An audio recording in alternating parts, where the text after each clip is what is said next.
I'm not a religious person. Mhm, I was raised Catholic. I don't practice anymore. mhm, I believe we all have responsibility to be spiritual, and we mhm, all have responsibility to take care of each other.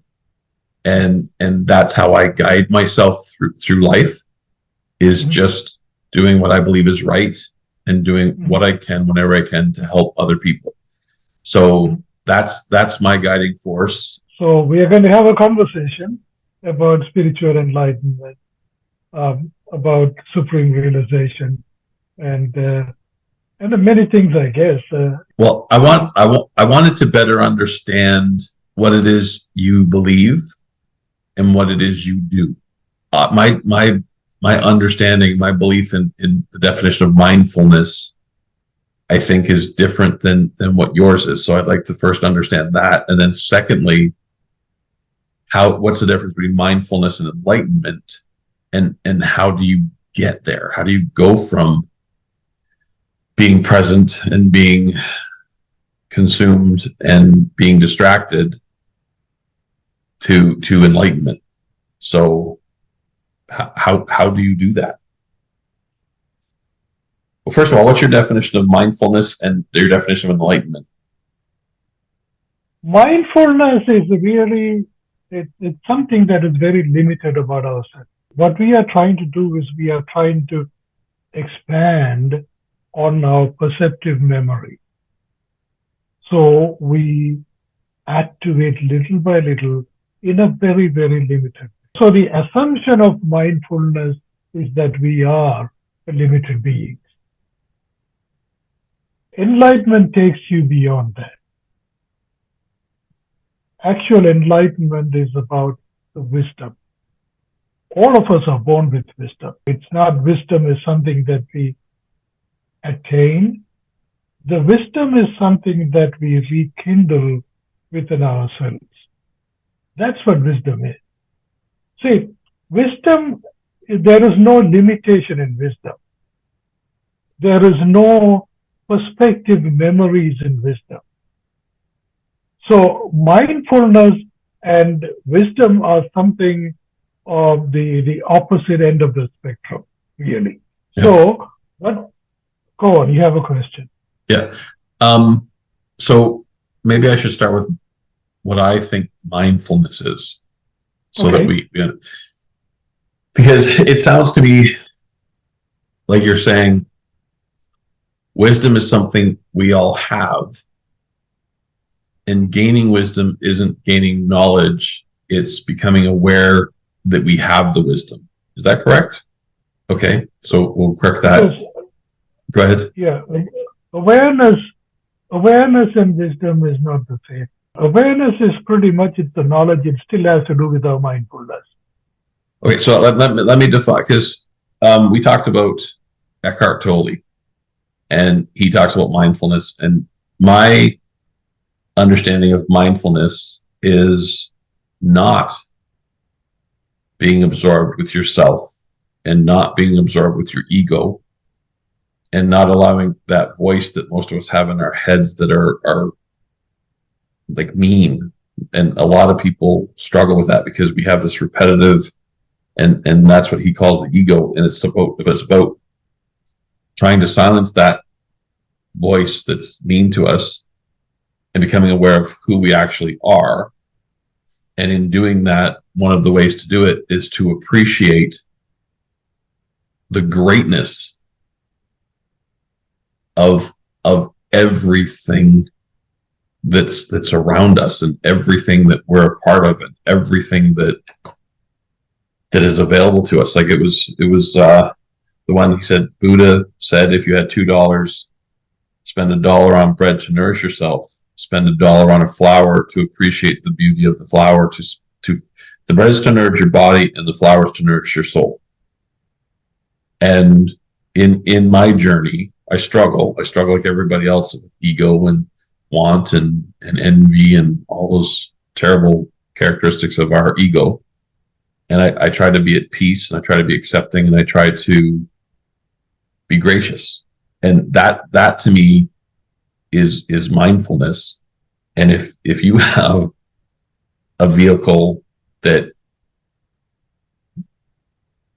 it's improvement on that, I definitely want to hear about it. Okay. All right. Let's examine what you just said. Okay. Yep. Number one, of course, you are a big admirer of Eckhart Tolle, and you have learned a few things about mindfulness and how to attain a superior mindfulness within yourself, and how to live a mindful life. And Eckert Tolle is brilliantly written about it. No question about it. Okay. But nonetheless, mindfulness, it is not the same as wisdom. Okay. The reason why I say that is, see, mindfulness is about limitation. It's about who you are, what your perceptive memories are like. It is more has to do with realizing the self that you are. And that self includes your perceptive memory. You see, that's what your self is. Without your memories, your self cannot be realized. So you need to take the course of mindfulness in order to know yourself, in order to understand and fully realize yourself. Mindfulness is important. Absolutely no question about it. But nonetheless, mindfulness is limited to what you have learned. So in this case, you're asking me to fit in my idea of mindfulness according to your ideas of mindfulness. So my thoughts about mindfulness would somehow fit into your ideas of mindfulness. In other words, you want to listen according to your limitation. So, in other words, you see, the exploration as far as mindfulness is concerned is somehow we limit ourselves. When you're asking me to, okay, talk like Richard Tolle so I can understand, that means you are limiting me to the ideas of Richard Tolle. Eckert Tolle, I mean. So how do I get an understanding Of beyond, mindfulness. no, but yeah. Okay. In other words, you see, the way to understand mindfulness or way to understand any phenomena, the beginning is emptying yourself. That's what I call quietude of your mind, quietude of your soul, quietude even of yourself.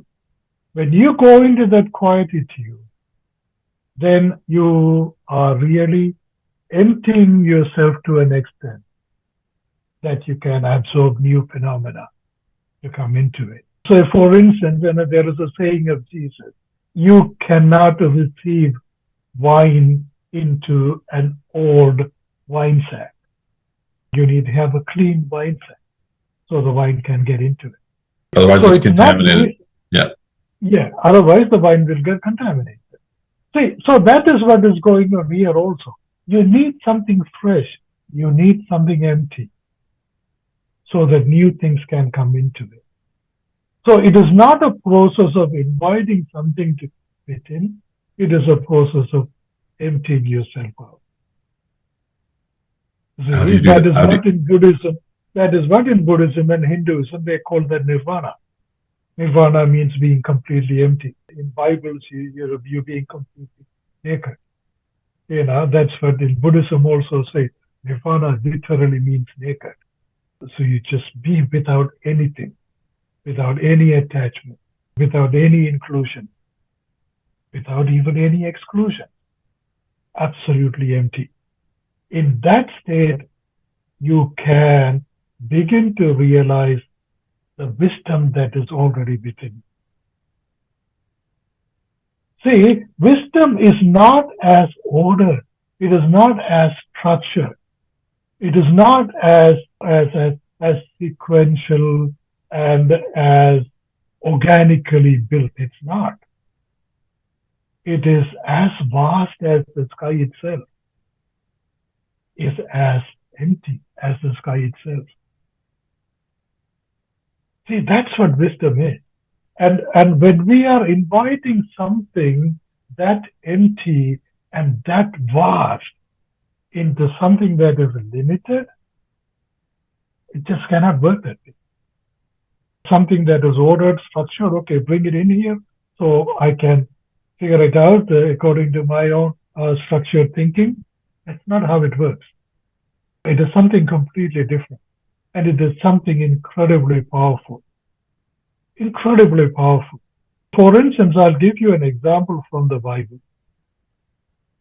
God says to Adam, name all the animals on the fields and the birds in the air.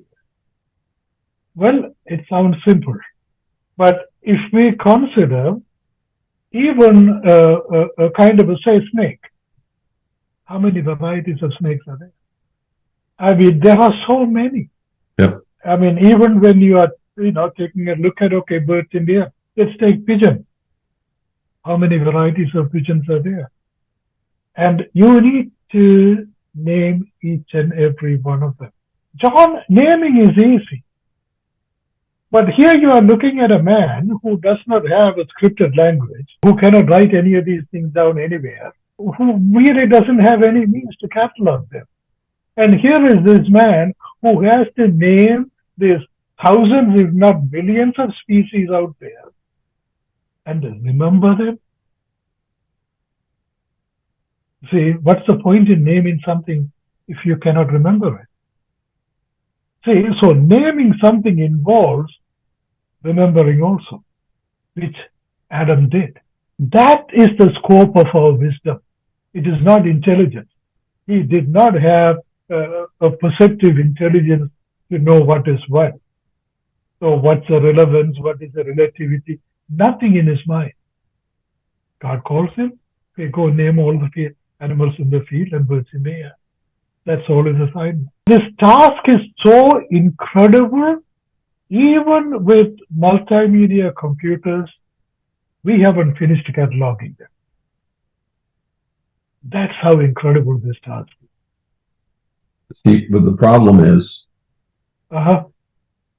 that I believe Adam and Eve is a story to teach us. I don't believe that it happened. Okay. So right. go ahead. Even if we were to take it as a sort of a symbolic sequence of events that teaches us something, what do you learn from this teaching? See, this teaching specifically teaches you about the capacity and power of wisdom, not capacity and power of your internal knowledge. See, there are two different. That I can agree with. That's a very good point. See, so that's really what the difference is. You see, even if we go to the story of Adam and Eve, the fall of humanity, it is not based on eating an apple. The Bible says very specifically it is about gaining a certain knowledge. And that certain knowledge, Bible even goes on to say, it's a knowledge about good and evil. So what is good and evil? It's a knowledge of polarities. You see, it is a knowledge of identifying the opposite ends of a certain argument. And then build your argument based on those polarities. The choices and the decisions you make are all polarity-based structure. That's how human intelligence is built. And God says specifically in that incident, when you gain this knowledge, you're going to meet death. Death in the sense it's not literal death. It's going to be chaotic. So can I ask a question? Ask a question? Yeah. So the vastness of wisdom, part of me is unlimited. And in the story of Adam and Eve, they were given the gift of that vastness of wisdom. Yes. And consuming from the tree of Let's say knowledge, the symbolic tree of knowledge. Okay. Instead of the vastness, it became facing each other and polarized and limited. Limited And human intelligence. We as people, humans, spend our time in that polarized vacuum of what we accept and believe and understand, and there's only yes or no instead of the vastness of wisdom. Is that? That's exactly what it is. So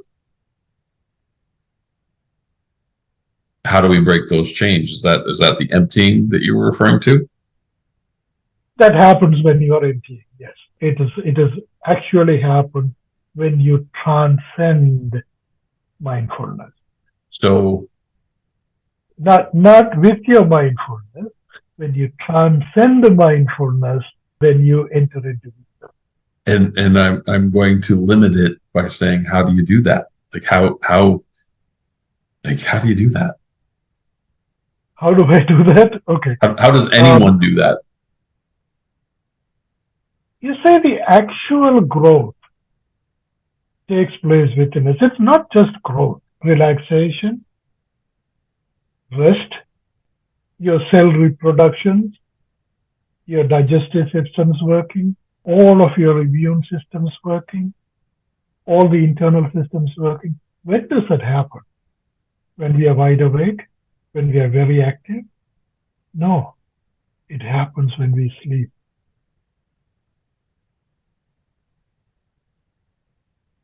See, a lot of these things happen when we sleep. So sleeping is not a condition of mindfulness. It actually is a condition of mindlessness. Okay, so when you sleep, your mind is not in operation. In other words, you are not controlling your mind. Say, for instance, when you sleep, you dream, don't you? But you are not controlling your dreams. The minute you attempt to control your dream, you wake up from your sleep. See, the next minute you're wide awake. What happened to me? What was the dream about? See, that is what we go through. So a person that's what we call what? I'm sorry, Anthony. That's what we call what? See, when we wake up from the middle of a dream, yes, you see, then we go through a phase of trying to figure out what happened to us in that particular dream. But the actual dream itself is happening with your mind not being in control of it, but your consciousness is wide awake to observe it. You see that? Your consciousness. Say that again for me, please. The dream is taking place within you when your mind is completely shut off, when your mind is not in control, but your consciousness is wide awake to observe the dream. Okay, that's a moment. You see that? Yep. Your consciousness is wide awake. So there is something in you that is wide awake so you can witness what's going on in your dream without your mind. You understand that? Anthony. Yeah. That's good. That's very good. Okay. So this is what it is. So the mindlessness is not really about being without your mind. No, that part of what is so observant during your dream, that becomes more and more active. That becomes more and more engaged. So you are a person who is witnessing the events as they unfold, not controlling the events as they unfold. Okay, so when I'm awake and when I'm engaged in the world and I'm doing things, my mind is active. Active. And it works within the polarization of what I'm doing and expecting results based on what I believe to be true from my past. Yes. So that's who I am awake. Yes. When I'm asleep, my mind is not working. I'm not engaged. I'm not paying attention. I don't know what's going on in my surroundings. And my consciousness is observing what's happening while I sleep. Is that what your faith believes to be the soul? Consciousness, is it the soul? Well, again, we are trying to fit in a definition. One definition is impossible to define one of it. Even the soul itself cannot be defined. Right, So but here we are taking. That's expansive. That's like making me consider the greatness of each of us as human being. That consciousness is observing when I'm inactive. That's causing me to think about stuff. That's really good. Nice stuff. Okay. Okay. It makes so much sense. Yeah. Like I am literally not aware of my surroundings. My mind is shut down. Something is transpiring and something is watching it. And it's not my mind. It's my consciousness. Yes. And like the vastness of what can happen is unlimited. It is. It really is. You see, when you say consciousness, that consciousness actually is wisdom. You know, you don't learn anything from wisdom. You learn everything from observing. The same way the consciousness is observing your dreams.